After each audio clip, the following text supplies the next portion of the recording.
What's up, folks? I'm Chris, your NFL writer here at Occupy Fantasy, here with a look at the 10-game main slate on Sunday, December 18th on FanDuel, DraftKings, and Yahoo. And we have 4 games in the late window of the main slate, one of which features Tennessee Titans running back Derrick Henry. Henry leads the NFL in rushing attempts per game at about 21.2 rush attempts per outing at this point in the season. No surprise given the state of the Tennessee Titans offense and all the injuries at the wide receiver position. The Chargers give up the 5th most rushing yards per game to an opposing offense on the year. So this is a great spot for Derrick Henry to tote the rock and for the Titans to lean into the big dog skill set here. It is D-Hember after all, as some people like to say. So Derrick Henry, our favorite play on the Week 15 main slate at the running back position against the Los Angeles Chargers. On to the normal agenda for the show. We like to look at what the betting markets are telling us about this weekend's games, and this weekend the Chiefs are favored by 2 touchdowns. KC with a minus 14 spread right now at DraftKings Sportsbook against the Houston Texans. We have the Philadelphia Eagles favored by 8.5 in their matchup with the Chicago Bears. We have the New Orleans Saints favored by 4.5 in their matchup with the Atlanta Falcons, and the Dallas Cowboys favored by 4 points in their matchup with the Jacksonville Jaguars. So looking at the running backs on each of these squads and how we can deploy them into our lineups, we have the Kansas City Chiefs with the tandem of Isaiah Pacheco playing on early downs, dominating the rushing attempts for the Kansas City Chiefs, and Jerick McKinnon dominating in the passing game at the running back position. Obviously had an extremely big game last time out against the Denver Broncos through the air with 7 receptions for 112 yards and 2 touchdowns on 9 targets. I don't think we can necessarily count on a repeat of that performance, but this extreme outcome just highlights sort of where Pacheco's production is capped. He's not going to be playing on third downs, and he's not going to get anywhere close to the same number of opportunities in the passing game as Jerick McKinnon. With a 2-touchdown spread in the favor of the Chiefs this week, this distribution of the work in the backfield from Andy Reid and the Chiefs staff is actually why we're not seeing either of Pacheco or McKinnon at super high ownership in our projected ownership in this week's Occupy model. The Philadelphia Eagles have an extremely strong matchup against the Bears, who are the worst rush defense in the NFL, ranked dead last, 32nd by Football Outsiders DVOA rankings. So Miles Sanders set up to have a really strong day here behind a strong run blocking offensive line that the Eagles have, 6th best run blocking offensive line in the league, actually. And also the Bears' pass defense is pretty poor against the running back position as well. We've got Sanders dominating the touches at the running back position. We've got his targets creeped up a little bit more, seeing 2 to 3 a game instead of 1 per game. Dallas Goedert may be returning this week, so that may actually reduce some of the passing game opportunity for Miles Sanders, but still a good matchup for Sanders nonetheless if you're looking for a running back that makes sense in some high-risk contests this week. Alvin Kamara of the New Orleans Saints is going to be the lone healthy option that's been with the Saints for any semblance of a meaningful amount of time that's available this week. We've got Mark Ingram out for the season. Dwayne Washington is questionable with an illness. David Johnson has been bad for 3 years. And Eno Benjamin just got here like a week ago. So I think Alvin Kamara is actually going to end up as one of the more popular running back plays on this slate, with the Saints slightly favored here. And it's a good matchup. The Saints have roughly league average run blocking as far as the offensive line is concerned, so no concerns there. And then the Falcons actually have the 4th worst rush defense in the league. So Alvin Kamara with a good matchup, very involved in the passing game, 2nd most targeted player in the offense behind Chris Olave. And we also have some of the coach speak, squeaky wheel gets the oil narrative going on with Kamara himself making some comments to the media about really needing to see the ball a lot more to get this offense going.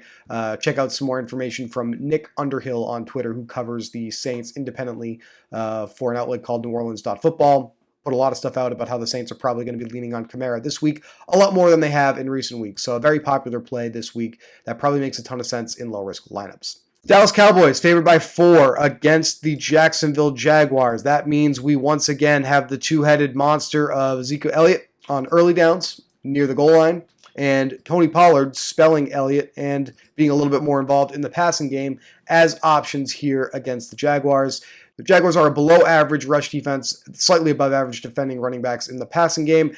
At their prices, with some of the other values, with some of the other running backs that we're looking to play this week, I'm not sure the Dallas Cowboys running backs are going to make the cut for me this week. All right, that's a little bit of a rundown of the most advantageous spots for running backs as far as who's playing for favorite offenses. Kamara seems to be the best option to roster in low-risk lineups. Derrick Henry, my favorite play, talked about him off the top of the show. I'd like him a lot for low-risk lineups as well. Looking at the rest of the more popular plays at running back here in Week 15. Josh Jacobs of the Las Vegas Raiders, always popular, always seeing a ton of work, has a home date with the New England Patriots for the Raiders this week. He's questionable, but he's always questionable and he ends up playing, so we're somewhat ignoring that this week. The volume is crazy. 20-plus carries in each of the last 5 outings, 25-plus carries in each of the last 3. The target volume has started to dip a little bit in recent weeks, so that's slightly concerning, but it's tough to argue with this kind of volume, and that's why Jacobs is priced as one of the most expensive running backs on the week once again. The only thing to be concerned with here is the New England Patriots have the 4th best rush defense in the NFL on the season, so maybe they are actually able to bottle up Josh Jacobs this week. But Josh Jacobs is not the type of player that we're expecting to be efficient necessarily. We know he's going to get the volume, and hopefully he can translate the volume into another 100-plus rushing yard day and a touchdown or 2 on the ground. You know what you're getting with Josh Jacobs at this point in the season. A great play nonetheless, and the field knows it. Behind Jacobs, we've got a couple of running backs in this very exciting Arizona Cardinals, Denver Broncos game. Billed early in the season as Kyler Murray versus Russell Wilson. It's turned into Colt McCoy versus Brett Rippon. I think this game is like a 37-point total in betting markets. It's not good. Just not good at all. So we have Murray dominating the touches in the Broncos backfield. The raw rush attempt totals here don't look very high. It's because the Broncos offense has been struggling. But Murray has been good for over 2/3 of the rush attempts since Melvin Gordon was released. Mike Boone is not going to play again because he's back on injured reserve. So it's going to be the Latavius Murray show here at running back for the Denver Broncos. And to add to it, the Broncos are also very decimated in the passing game. No Russell Wilson this week and no Cortland Sutton or Kendall Hinton available at the wide receiver position. So I would expect Brett Rippon is either going to focus on Judy and Dulcich in the passing game, who we'll talk about in a second, or just hand the ball off to Latavius Murray quite frequently, dump it off to him as well. You know, we've seen him get 4+ targets in the last couple of games. So Murray, very, very cheap this week, $5,100 here on DraftKings. I think $6,500 over on FanDuel, which is something we need to discuss a little bit further this week.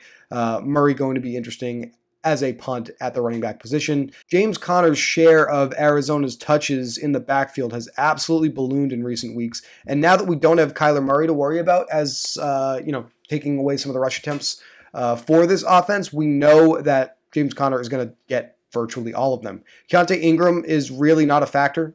He has about 11% of team rushes over the last 3 weeks of play. Conner has over 77% of team rushes, and you see that right here reflected in the box score carries. Conner also with a really healthy 14.7% target share over the last 3 weeks of play for the Arizona Cardinals.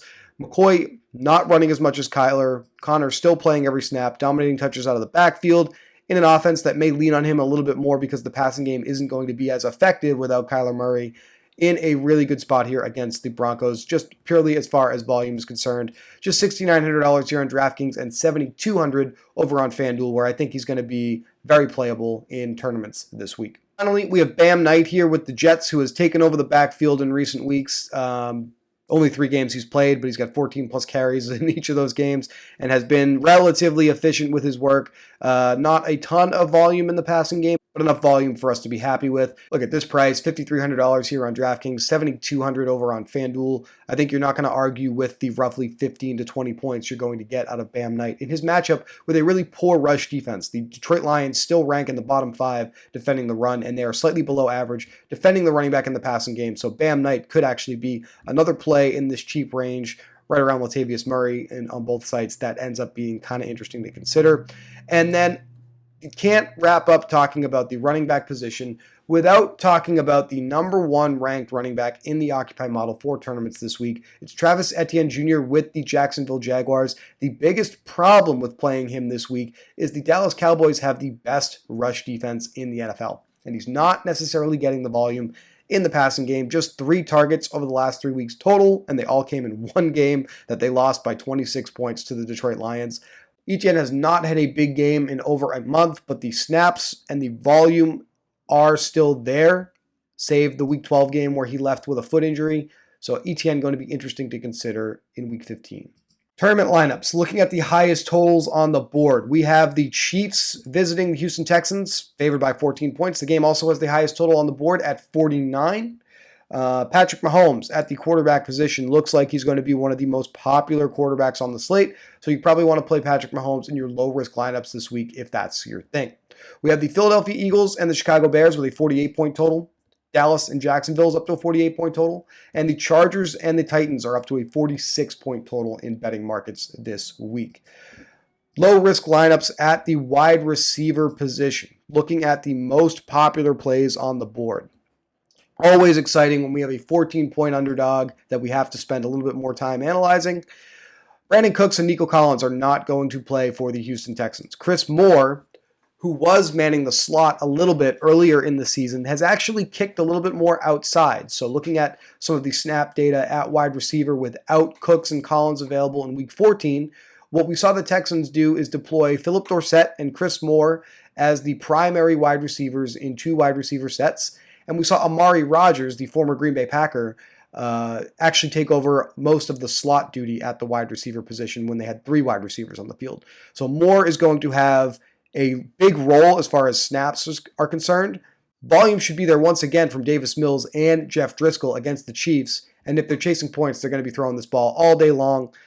Very quiet, 100-plus yard game from Moore last week against the Dallas Cowboys, but the field is very aware of it. He's going to be the most popular wide receiver on DraftKings especially, so you're going to want to include him in your low-risk lineups this week. Going back to the model and looking at projected ownership, we've got a bunch of guys that are bunched up in here. I do like Keenan Allen against the Tennessee Titans. We've seen his target volume come back very nicely since returning from injury. And the other thing, 14 targets 2 weeks in a row is very, very strong. Obviously not going to sneeze at that. They seem to only be nudging his salary slightly upwards.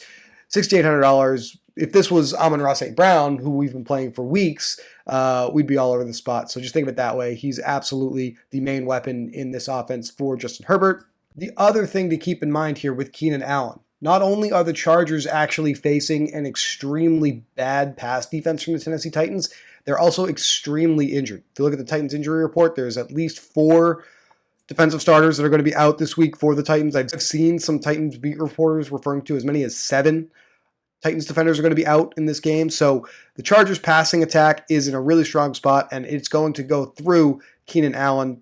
Austin Eckler on the ground, obviously very involved in the passing game as well, but the Titans have the number 1 rush defense on the league. So I expect Brandon Staley and the Chargers to lean much more heavily into Herbert's arm, and a lot of that production is going to go right here to Keenan Allen. Other plays in low risk at wide receiver that you can use to round out your lineups. We've got Garrett Wilson in a matchup with the Detroit Lions defense. Unfortunately, we have Zach Wilson back under center, so that may tamper expectations a little bit. Jamar Chase of the Cincinnati Bengals facing the Buccaneers, the clear number 1 weapon for Joe Burrow. CeeDee Lamb with the Cowboys, Chris Olave with the Saints. I'm a little surprised that the player that I'm most interested here to round out a low-risk lineup, specifically on DraftKings, isn't as high as I thought he would be.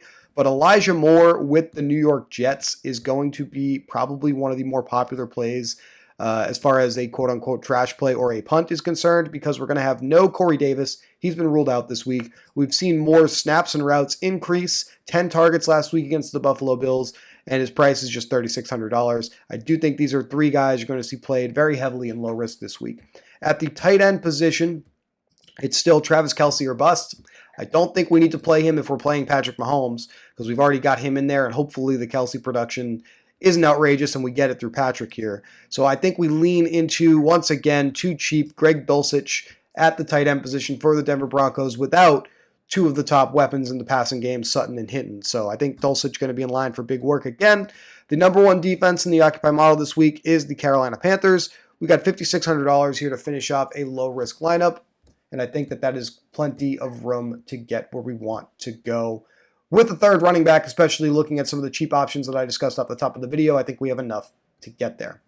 Now, looking at high risk this week, I already spoke ad nauseum a little bit about how I love the matchup for Keenan Allen and the Chargers, so it shouldn't be any surprise to you that where I'm going to go here first is with a Chargers stack against Tennessee Titans. And we can bring it back with Derrick Henry in a really strong matchup against a poor rush defense. This all really dovetails nicely together as far as the formula looking pretty strong here with the Chargers having a good matchup in the air, the Titans having a good matchup on the ground.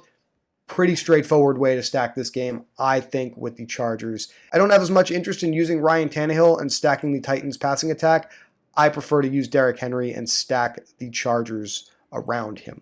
So we've got Herbert and Keenan Allen, and then plenty of Charger bring-back options, one of which, Josh Palmer, still played a ton despite Mike Williams returning last week, is on our underperforming wide receiver list as one of the better high-risk plays you can use this week. So I like Palmer quite a bit to get to a high-risk lineup here. Over on FanDuel, same general idea. Those of you playing in the Fan Championship this week, won tickets all season long. It is finally here.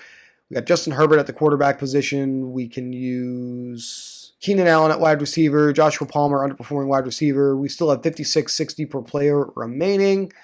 I mentioned our top defense in the model this week is the Carolina Panthers.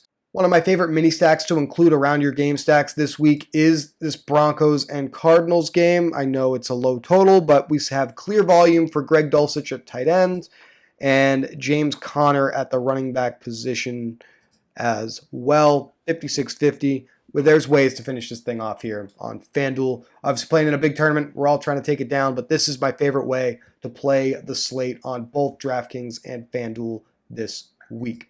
Favorite game stack, so both sides of the game, where I'm looking to stack both offenses. It's actually a 44.5 point total. It's the Bengals and the Buccaneers. It's the other late game hammer here other than the Titans and the Chargers.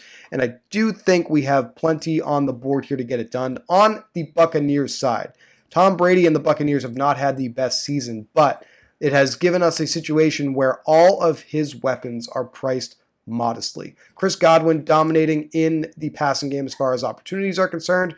Mike Evans, our number one underperforming wide receiver in the model. And then on the Cincinnati side, we have Jamar Chase. The very easy way here to stack the underdog side of this game with the Buccaneers and the Bengals. And you can play some of the more popular plays around this at the other positions to finish off the lineup. Over on FanDuel, same idea. We can do this with Brady. We can do this with his favorite wide receiver, Chris Godwin. We can do this with underperforming wide receiver, Mike Evans. And we can bring it back with Jamar Chase and still have plenty of salary to finish up a lineup in week 15. So this video is going to come out a little later on Saturday because of the 3-game slate that is taking place on Saturday afternoon. We will be live in our Discord Sunday morning to talk about the 10-game slate here in a little bit more detail, Brian and I, so keep an eye out for that. Also, keep an eye out for the Sunday Night Football plug for the game between the Giants and the Commanders, and also we will have a Monday Night Football video, a Monday Night Football plug that'll come out on Monday for you. The Occupy model is updated for projected ownership for this slate. Derrick Henry, the most popular play, the best play on the slate. So I think you should play him heavily in Week 15 contest. Good luck this Sunday, folks, and we'll talk to you next week for the Week 16 main slate, which, by the way, is on Saturday. All the games are going to be on Saturday because of Christmas this year, so just be aware of that as you get ready for the rest of the holiday season here. Good luck this week, and we'll talk to you next weekend.